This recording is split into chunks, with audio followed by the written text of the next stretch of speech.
لله رب العالمين والصلاة والسلام على سيد المرسلين وعلى آله وصحبه أجمعين أما بعد. أبواب الطهارة عن رسول الله صلى الله عليه وسلم. باب ما جاء ما لا تقبل صلاة بغير طهور. قال حدثنا قتيبة بن سعيد قال حدثنا أبو عوانة عن سماك بن حرب قال وحدثنا حناد بن سري قال حدثنا بكيء عن إسرائيل عن سماك بن حرب عن مصعب بن سعد عن ابن عمر عن النبي صلى الله عليه وسلم قال لا تقبل صلاة بغير طهور ولا صدقة من غلول. لا تقبل صلاة بغير طهور. ابواب الطہارہ عن رسول اللہ. اچھا ضرور اس سے بھی آواز چلی جائے گی. جی اسی سے آواز چلی جائے گی. پہلے چند بات جو ہے لن يصلح هذه الامة الا بما صلح اولها. رسول اللہ صلی اللہ علیہ وسلم کی یہ امت اسی وقت صالح ہو سکتی ہے جن کتاب کے ذریعے سے ہمارے اگلے اسلاف جو ہے صالح اور نیک بنے تھے اور دین پر قائم تھے، توحید پر اور کتاب و سنت پر قائم تھے. وہ اسی پر قائم ہونا یہ اصلاح کا سبب ہے. اگر کتاب و سنت کے علاوہ فقہی کتابوں کے طرف آدمی توجہ دے گا تو کبھی اصلاح نہیں ہو سکے.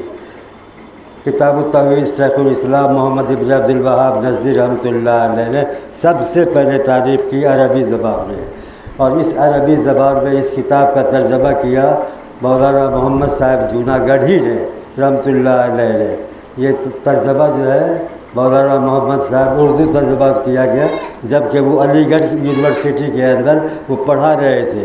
اس وقت انہوں نے ترجمہ کیا اس کا محمد ابن عبد الوہاب نجدی کی کتاب کتاب التوحید کا، اور اس کا نام لکھا محمدی، کتاب محمدی، عقیدہ محمدی اس کتاب کا نام رکھا امام مولانا محمد صاحب جوناگڑھی رحمۃ اللہ علیہ نے. تو اس کتاب کا ترجمہ اس میں یہ بتلایا گیا ہے کہ لن يصلح هذه الامة الا بما صلح بها اولها. یہ امت اس وقت تک نیک نہیں بن سکتی ہے جب تک یہ اس طریقے کو نہ اپنائے جس طریقے پر ہمارے سلف صالحین نے جس طریقے کو اپنایا اس کے بنا پر وہ صالح ہو گئے.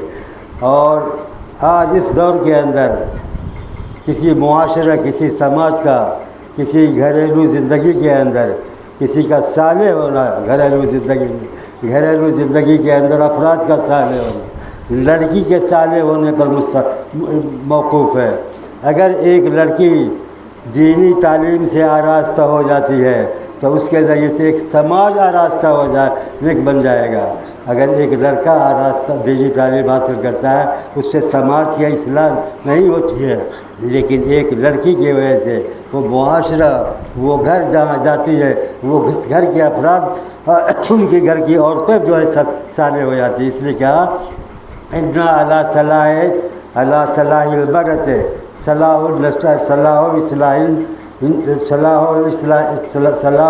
مجتمع النساء. ایک لڑکی کے صالح ہونے کی وجہ سے عورتوں کے معاشرے کی اصلاح ہو جاتی ہے جس معاشرے میں وہ لڑکی رہتی ہے. تو ایک لڑکی کے کتاب و سنت، کتاب و قرآن اور حدیث کی تعلیم سے پورے معاشرے کی اصلاح ہوگی اور اس کی وجہ سے وہ شرک سے بچے گی، پرہیز کرے گی اور کوئی مشرکانہ کام نہیں کرے گی. اللہ رب العالمین جزائے خیر دے مولانا معروف صاحب کو کہ انہوں نے اپنی والدہ کے نام سے ایک ادارہ قائم کیا زیب النساء للبنات، مدرسہ زیب النساء للبنات، لڑکیوں کے لیے مدرسہ زیب النساء کے نام سے قائم کیا انہوں نے، اور جس میں قرآن اور حدیث کی تعلیم دی جا رہی ہے. اور یہ بنیاد ہے اصلاح عقیدے کی. جب تک کہ انسان اس قرآن اور حدیث کو نہ سمجھ لے گا اس وقت تک جو ہے انسان وہ صحیح دین پر قائم نہیں رہے گا. تو اس لیے اللہ رب العالمین نے آپ تمام بچیوں کو یہ ہے توفیق دی ہے کہ قرآن اور حدیث کا علم حاصل کریں، اور اس موضوع پر بہت بحث کیا مولانا نے کہ توحید کسے کہتے ہیں اور توحید کی اصل کیا ہے۔ ایک اللہ کے سوا کوئی ہمارا معبود برحق نہیں ہے، اور اللہ کے رسول صلی اللہ علیہ وسلم کے سوا اور اس کے سنت کے طریقے کے مطابق کسی کا کوئی طریقہ ہمارے لیے پسند نہیں ہے۔ رسول اللہ صلی اللہ علیہ وسلم کے سنت کے خلاف، حدیث کے خلاف اگر کوئی انسان کوئی عالم عمل کرتا ہے تو وہ ہمارے لیے باعث نمونہ نہیں ہے، ہمارے لیے باعث تقلید نہیں ہے کہ ہم اس عالم کی تقلید کریں۔ اہل حدیث اسی کا نام ہے کہ کتاب اور سنت کے مقابلے میں کسی بڑے سے بڑے عالم کی ہمارے نزدیک کوئی اہمیت نہیں ہے، خواہ عقیدہ ہو خواہ عمل ہو، کسی بھی عمل کے اندر کوئی ہمارے لیے اس کے اندر ہمارے لیے کوئی قابل عمل نمونہ موجود نہیں ہے۔ ہمارے لیے ایک طرف قرآن ہے ایک طرف حدیث ہے۔ اس لیے شاعر نے کہا ہے کہ ہم جب قیامت کے دن اٹھائے جائیں گے تو ہمارے ایک ہاتھ میں قرآن ہوگا، دوسرے ہاتھ میں ہماری حدیث ہوگی، اور ہم اللہ سے کہیں گے کہ اے اللہ ہمارا عمل انہی دونوں کتابوں پر ہے، اس کے علاوہ کسی بزرگ کسی شیخ کے اوپر نہیں ہے۔ یہ ہمارے لیے باعث نجات ہے، اور یہی ہمارے لیے دنیا کے اندر بھی باعث اصلاح ہے۔ ہمارے معاشرہ کی بھی اس پر اصلاح موقوف ہے، اور ہماری بھی اصلاح اس پر موقوف ہے۔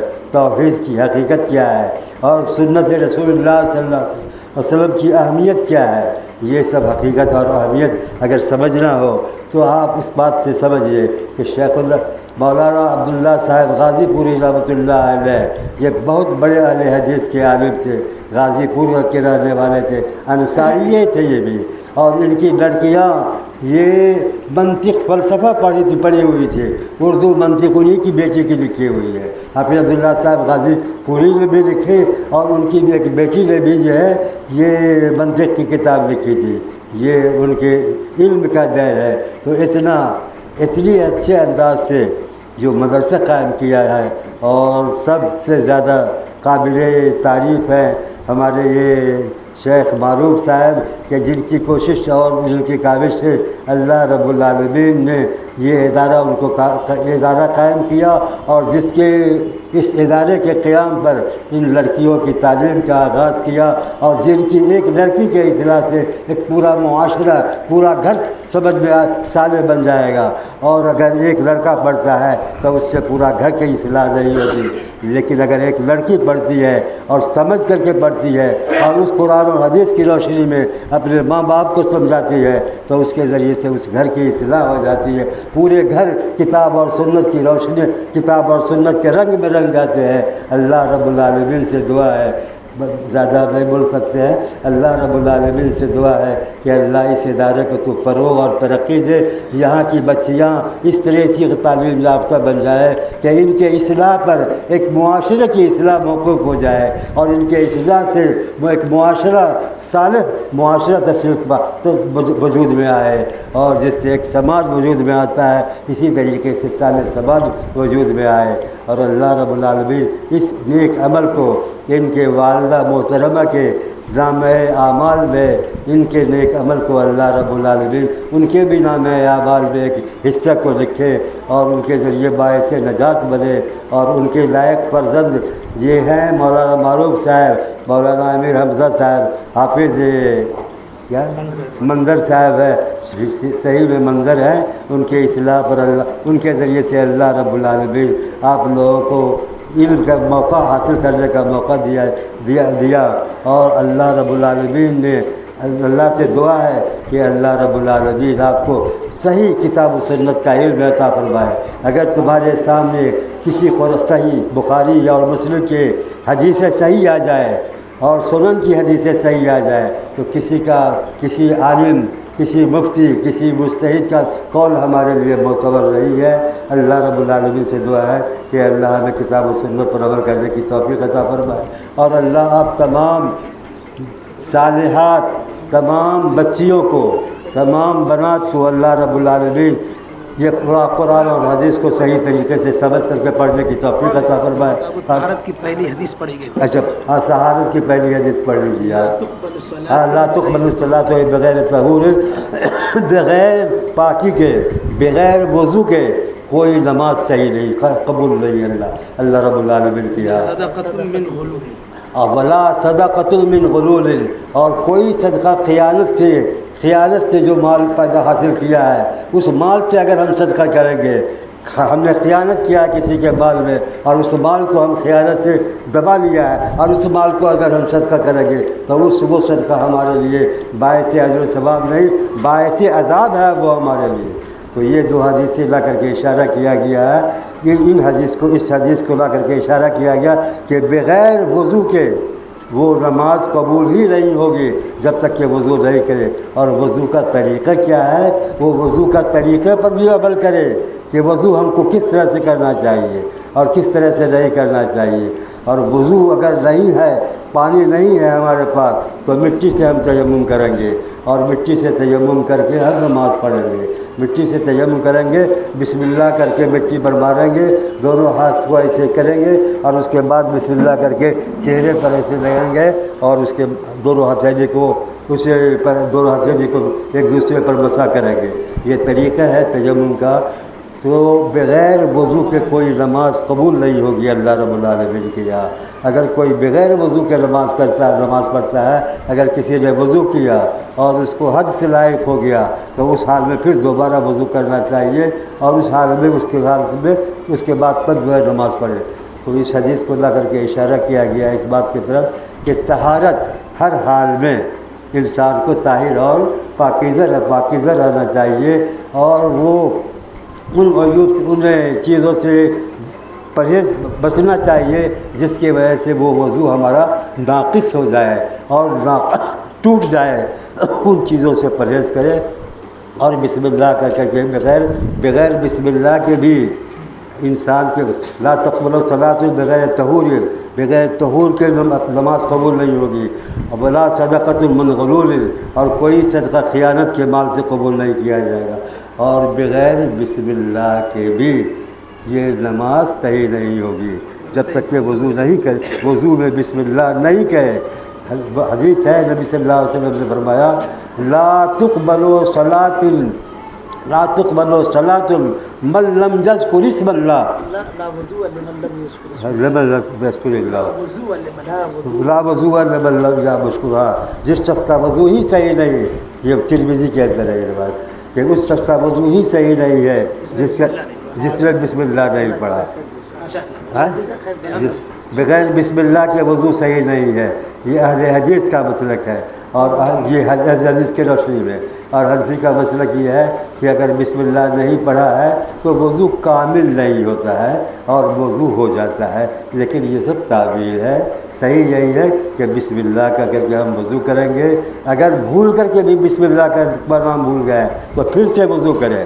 بغیر وضو کے ہمارے لیے بسم اللہ کہنا درست. یہ مولانا شیخ الحدیث عبید اللہ صاحب رحمانی نے مشکات المصابیح کے جو شرح لکھی ہے، یہ مرآت المفاتیح، اب تو حافظ مرآت المفاتیح لکھے کئی جلد میں ہے اور وہ ہم نے مکمل پڑھایا تھا. پہلی جلد سے لے کر کے دوسری جلد تک ہم نے مکمل پڑھایا تھا. اور ان کی جو ہے کہ تشریح جو ہے ان سے بڑھ کر کے ہم نے کسی کی شرح نہیں لکھی ہے. جس طرح سے مولانا شیخ الحدیث عبید اللہ رحمانی نے شرح لکھی ہے، ویسی شرح آج تک اس کے مقابلے میں کوئی شرح نہیں ہے جو مشکات کی لکھی ہوئی ہے. اور تحفۃ الحوضی کی جو شرح، یہ ترمذی کی جو شرح شیخ عبد الرحمن مبارک پوری صاحب تحفۃ الحوضی، جنہوں نے ترمذی کی شرح تحفۃ الحوضی لکھی ہے، اس سے بڑھ کر کے کوئی شرح ترمذی کی نہیں ہے. اس لیے وہ دونوں کتابوں کو سامنے رکھ کر کے ہمیں چاہیے کہ جو پڑھانے والے استاد ہیں وہ پڑھائیں، اور اگر نہیں سمجھے تو مولانا معروف صاحب سے سمجھ لیں.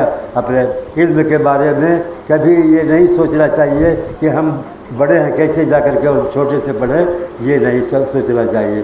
ہر چھوٹے سے بھی علم حاصل کرنا چاہیے. ہمارے والد صاحب ہمیشہ ترغیب دیتے تھے کہ تم صرف مولانا ابوالقاسم صاحب کی صحبت میں رہنا اور انہی سے فیض حاصل کرنا، کسی اور کی صحبت سے فیض حاصل نہیں کرنا۔ تو جب سمجھ میں نہیں آتا تھا پڑھاتے تھے مسلم شریف، جب سمجھ میں نہیں آیا تو کتاب بچے کو کہہ دیا کہ رکھو، اور ہم کتاب لے کر کے مولانا ابوالقاسم صاحب کے پاس گئے اور ان سے سمجھ کر کے آئے، تب بچوں کو ہم نے پڑھایا۔ اس طرح سے مولانا مقدمہ مسلم بہت مشکل کتاب ہے، اور اس مشکل کتاب کو ہم نے اس طرح سے پڑھا ہے۔ اللہ رب العالمین اس تحفۃ اللحوزی کو پڑھنے کی توفیق، تحفۃ اللحوزی سے ہمارے استاد یہ شیخ معروف کیا کہتے ہیں میرے امیر حمزہ صاحب، یہ امیر حمزہ سید سعید ہے، سید الشہداء ہیں امیر حمزہ صاحب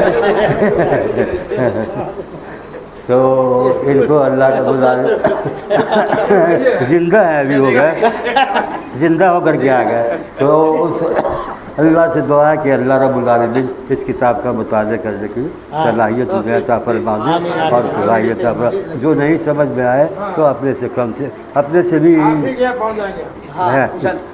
انشاءاللہ جب پہنچ جائے گا،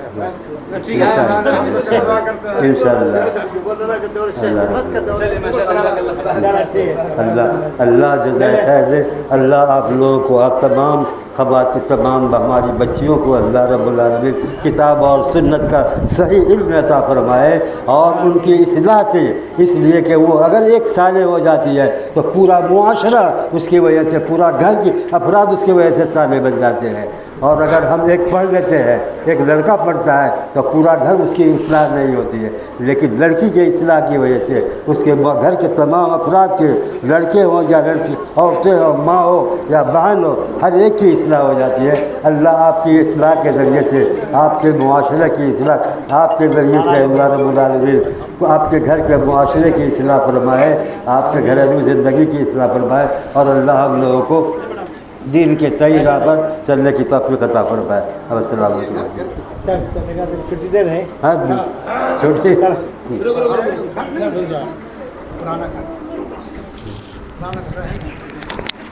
ہاں یہیں پر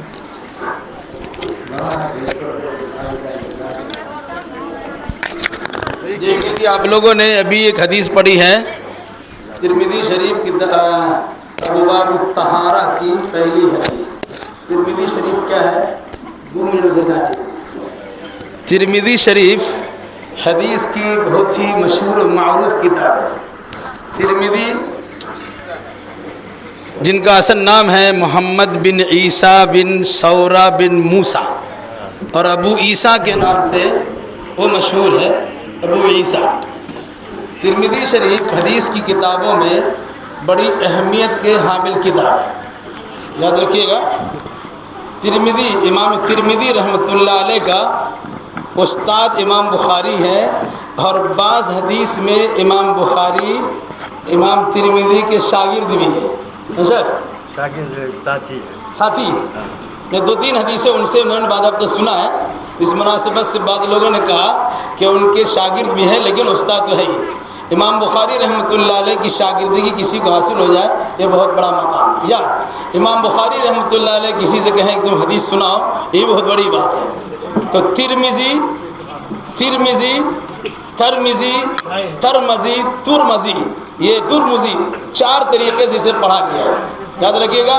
امام ترمذی کے نسب میں یہ بات آتی ہے، المروزی بھی کہا جاتا ہے، ان کے باپ دادا مرو کے علاقے سے تشریف لائے تھے، اس لحاظ سے ان کو مروزی کہا جاتا ہے۔ امام ترمذی رحمۃ اللہ علیہ کو بوغی بھی کہا جاتا ہے، کہ علاقہ نام بوغ تھا، وہاں ان کی وفات ہوئی، اس مناسبت سے ان کو بوغی بھی کہا جاتا ہے۔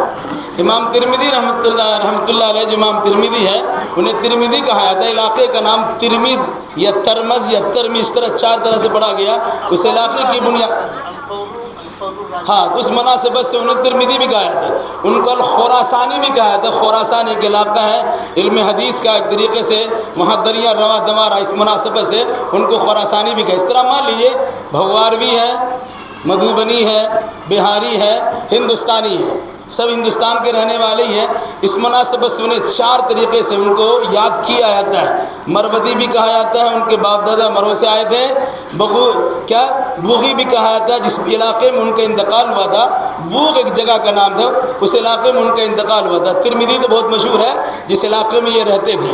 اور اس علاقے کا جو بڑا حصہ ہوا مان لی صوبہ یا ملک کے حیثیت سے الخراسان ہے، اس مناسبت سے ان کو خراسانی بھی کہا جاتا ہے۔ امام ترمذی رحمۃ اللہ علیہ کے بارے میں امام بخاری رحمۃ اللہ علیہ نے یہ کہا ہے، من تفات منک اکثر ما من تفات بی، جتنا آپ نے مجھ سے فائدہ اٹھایا ہے اس سے کہیں زیادہ میں نے آپ سے فائدہ اٹھایا ہے۔ یہ بہت بڑی بات ہے۔ کسی شاگرد کے بارے میں استاد یہ کہے کہ آپ سے فائدہ میں نے اٹھایا ہے، اس شاگرد کے بڑے ہونے کی علامت ہے۔ ایک انسان پڑھاتا ہے اور شاگرد چلے آتے ہیں، لیکن کسی کے اچھی شاگردہ ہو یا اچھے شاگرد ہو جو زیادہ سوال کرنے والے ہو، زیادہ پوچھنے والے ہو، تو استاد کو لگتا ہے کہ ہم کو زیادہ پڑھنا پڑے گا۔ کیوں کہ بچے بڑے سمجھدار ہیں، اگر ہم نہیں بتائیں گے تو خواہ پوچھ دیں گے، ہماری بے عزتی ہو جائے گی، اس مناسبت سے وہ زیادہ پڑھتے ہیں۔ تو امام ترمذی کے بارے میں امام بخاری کا یہ قول نقل کیا گیا ہے کہ آپ نے ہم سے علم حاصل ضرور کیا ہے، لیکن آپ کی میری تلمیذی، میری شاگردی اختیار کرنے کی وجہ سے جو مجھ کو فائدہ ہوا ہے وہ آپ نے مجھ سے اتنا فائدہ نہیں اٹھایا جتنا میں نے آپ سے فائدہ اٹھایا۔ بلکہ امام ترمذی کی اس کتاب کے بارے میں کسی نے یہ بھی کہا ہے کہ جس گھر میں ترمذی شریف موجود ہو، جس گھر میں ترمذی شریف موجود ہو، اس گھر میں کہا جاتا ہے اس فی بیتہ نبی یتکلم، اس گھر میں نبی موجود ہے جو گفتگو کر رہا ہے، تقریر کر رہے ہیں۔ تو امام ترمذی رحمۃ اللہ علیہ کی ترمذی شریف بڑی اہم کتاب ہے، اور باضابطہ اس کی شروحات بھی ہیں اور شرح بھی لکھی گئی۔ ابھی آپ نے سنا کہ مولانا عبد الرحمن مبارک پوری، محدث مبارک پوری رحمۃ اللہ علیہ نے ایک زبردست اس کی شرح لکھی، اس کا نام ہے تحفۃ الاحوذی۔ تحفۃ الاحوذی پر جو دوسرے مسلک کے لوگوں نے جو اعتراضات کیے ہیں، ان اعتراضات کا سارا جواب شیخ الحدیث مولانا عبید اللہ رحمانی رحمۃ اللہ علیہ نے مرآت المفاتیح، مشکات المشابیح کی شرح میں لکھا ہے۔ اس مناسبت سے اس میں 4 چاند بھی لگ گیا اور بہت سارے اعتراضات کا دفع اس کے ذریعے سے کیا گیا ہے۔ ہمیں ضرورت اس بات کی ہے کہ ہمیں ترمذی شریف کی تحفۃ الاحوذی پڑھنی چاہیے، اور مشکات پڑھانے والے کو بطور خاص میرات المفاتیح کا مطالعہ خوب جم کے کرنا چاہیے، تاکہ دیگر مسالک کے اعتراضات کا دندان شکن جواب دیا جا سکتا ہے۔ بہرحال تو ترمذی شریف ایسی مشہور کتاب ہے جس کی اس مرتبہ الحمدللہ آپ خواتین، آپ بچیاں پڑھیں گی، اور میں استاد محترم سے بھی گزارش کروں گا کہ جو اس ترمذی کو پڑھائیں گے باضابطہ اس کا خاص مطالعہ کریں۔ اور شیخ صاحب نے کہا کہ مطالعہ کے دوران بھی اگر آپ کو لگے کہ نہیں اس کو سمجھنے کے لیے ہمیں کسی عالم سے رابطہ کرنا چاہیے تو ضرور کرنا چاہیے۔ انہوں نے باضابطہ اپنا واقعہ سنایا کہ میں مدرسہ اسلامیہ میں مسلم شریف پڑھاتا تھا، اور پڑھانے کے دوران اگر کسی قسم کی بات ہو جاتی اور کوئی مسئلہ ہم کو سمجھ میں نہیں آتا، کچھ عبارت کی پوری وضاحت ہمارے پاس نہیں آتی، میں بچوں کو بیٹھا چھوڑ دیتا اور کتاب لے کر کے باضابطہ استاد محترم مولانا ابوالقاسم رحمۃ اللہ علیہ کے پاس تشریف لے آتے ہیں، ان سے پوچھ کے آتے پھر پڑھاتے تھے۔ اس کا تذکرہ ہمارے بھائی انہوں نے کیا کہ حمیلوں کو پڑھاتے تھے، اور اس وقت میں نے دیکھا ہے کہ رکو ہم آتے ہیں، کتاب لے کے چلے آتے تھے۔ اس کا مطلب کیا ہوا؟ دین کے معاملے میں ادھر ادھر بگھارنے کے بجائے اگر کوئی بات آپ کو سمجھ میں نہ آئے تو اس کے لیے ضروری ہے کہ وہیں پہ رکیے، اپنے سے بڑے عالم یا جس پر آپ کو اعتماد ہوتا ہے اس کے پاس پہنچیے، اس مسئلے کو حل کیجیے اور پھر بچوں کو پڑھائیے۔ الحمدللہ اس کا مثالی نمونہ انہوں نے پیش کیا ہے جس کا تذکرہ کیا۔ عام طور سے لوگ اس کو چھپاتے ہیں کہ لوگ کیا سمجھیں گے، نہیں آتا تبھی تو پوچھنے گئے، نہیں، یہ کمال کی بات ہے، یہ کمال احتیاط کی بات ہے۔ اگر کوئی چیز سمجھ میں نہیں آتی ہے تو اپنے بڑے سے رابطہ ہم قائم کرتے ہیں۔ انہوں نے اس مثال کو دے کر کے ترمذی پڑھانے والے کو رغبت دلائی ہے۔ اگر آپ پڑھا رہے ہو تو ایسا نہیں کہ بچے کچھ نہیں بولتے خاموش ہے تو پڑھ کے گزر جائے گا، نہیں، بلکہ آپ کی ذمہ داری ہوگی کہ آپ اس کو پہلے مطالعہ کیجئے۔ مطالعہ کے دوران اگر آپ سے کچھ نہیں سمجھ میں آتا ہو اہل علم سے رابطہ قائم کیجئے، بلکہ پڑھانے کے دوران میں اگر اس قسم کی بات پیدا ہو جائے تو سبق بھی موقوف کیجئے، پھر اس کا سلسلے میں اہل علم سے رابطہ قائم کیجئے، پھر اس کی تشریح کیجئے۔ ہم امید کرتے ہیں کہ اس مدرسے کے اساتذہ، معلمین و معلمات اس بات کو خصوصی توجہ دیں گے۔ اللہ تبارک و تعالیٰ توفیق مرحمت فرمائے اور اس جامعہ کو دن دونی رات چوگنی ترقی عطا فرمائے۔ اور ہم مشکور ہیں، ممنون ہیں اپنے تمام تر مہمانان کا، اور خاص طور سے یہاں کے مدرسین و مدرسات، مولانا نور الدین تیمی، مولانا عبد الرحمن اسلامی، اور پھر ہمارے عزیز شیخ محمد طیب صاحب بھوار بھی اور اس کے بعد مولانا حافظ زکریا صاحب اور اس کے علاوہ مولانا فیروز ندوی صاحب، اور سب سے بڑی بات ہے کہ شیخ الحدیث صاحب کو جب بھی میں نے آواز دی ہے، ایک آواز پر لبیک کہتے ہیں، یہ بہت بڑی بات ہے، ان کی جانب سے ہمت افزائی ہوتی ہے۔ ہم اللہ سے دعا کرتے ہیں کہ اللہ تعالیٰ ان کے صحت و تندرستی کے ساتھ ان کو عمر کو بڑھائے اور صحت و تندرستی کے ساتھ دیر تک ان کا سایہ ہم لوگوں پر قائم و دائم رکھیں۔ آپ بچیاں بھی مبارکبادی کے مستحق ہیں کہ علاقے میں اور سماج میں بہت ساری بچیاں ادھر ادھر کی چیزوں میں لگی ہوئی ہے۔ اللہ نے آپ کو چنا ہے اور سننے کے نتیجے میں آپ اللہ کی زبان سے نکلے ہوئے کلمات قرآن مقدس کو پڑھتی ہیں اور رسول اکرم صلی اللہ علیہ وسلم کی زبان سے نکلے ہوئے اور ان کے جسم سے ظاہر شدہ اعمال پر موقوف حدیث کا مطالعہ بھی کرتی ہیں، پڑھتی بھی ہیں، اسی روشنی میں درس و تدریس بھی کرتی ہیں اور تقریر کے میدان میں الحمدللہ بہترین تقریر کرتی ہیں۔ حضرت مولانا صاحب کا کہنا ہے کہ ہم نے سنا، ایسا لگتا ہے کہ حفظ کے بچے جو ہمارے مرکز میں ہیں وہ ایسا تقریر کرتے ہیں ایسا لگتا ہے کسی بڑے جامعہ کا ہے۔ پھر آپ کی تقریر سننے کے بعد بھی انہوں نے کہا ماشاءاللہ کہ اسے چھوٹا سا نوخیز ادارہ ہے جامعہ زیب النساء، یہاں کی بچیاں الحمدللہ قرآن کی تلاوت اچھی کرتی ہے، حمد و نعت بھی پڑھتی ہے، تقریر بھی کرتی ہے۔ انہوں نے ایک جانب رغبت آپ کو دلائی ہے کہ ایک بچی کے ذریعے سے اگر وہ عالمہ ہوتی ہے تو ایک قوم، ایک خاندان کے سدھار کا ذریعہ بنتی ہے۔ اب اس جامعہ کے نام و نمود کو بڑھائیے، اپنے آپ کو روشن کیجیے، اپنے گھر والوں کو روشن کیجیے اور ساتھ ساتھ اپنے سماج اور خاندان کو اس علم قرآن و حدیث کے ذریعے سے روشنی پہنچائیے۔ آپ کی حضرت مولانا کی دعا بھی آپ کے ساتھ ہے، آپ لوگ اپنی محنت بھی کرنی ہے اور اس قرآن و حدیث کی برکت سے انشاءاللہ الرحمن آپ کو صحت و تندرستی ملے گی، دین و دنیا میں ترقی ملے گی اور اس کے ذریعے سے آپ اللہ کے فضل و کرم سے کامیابی کے منازل کو طے کریں گی، اپنے لیے، اپنے گھر والوں کے لیے، رشتہ داروں کے لیے، خاندان کے لیے، علاقے کے لیے ایک بہترین مینار نور ثابت ہوں گی۔ اللہ تعالیٰ آپ کو اس دولت سے مالا مال فرمائے اور آپ کے ذریعے سے خدمات انجام دے اور جامعہ زیب النساء جس مقصد کے لیے تعمیر کیا جا رہا ہے اور اس تعلیم پہ زور دے رہا ہے، اللہ تعالیٰ اس مقصد میں دین دونی اور رات چوگنی ترقی عطا فرمائے۔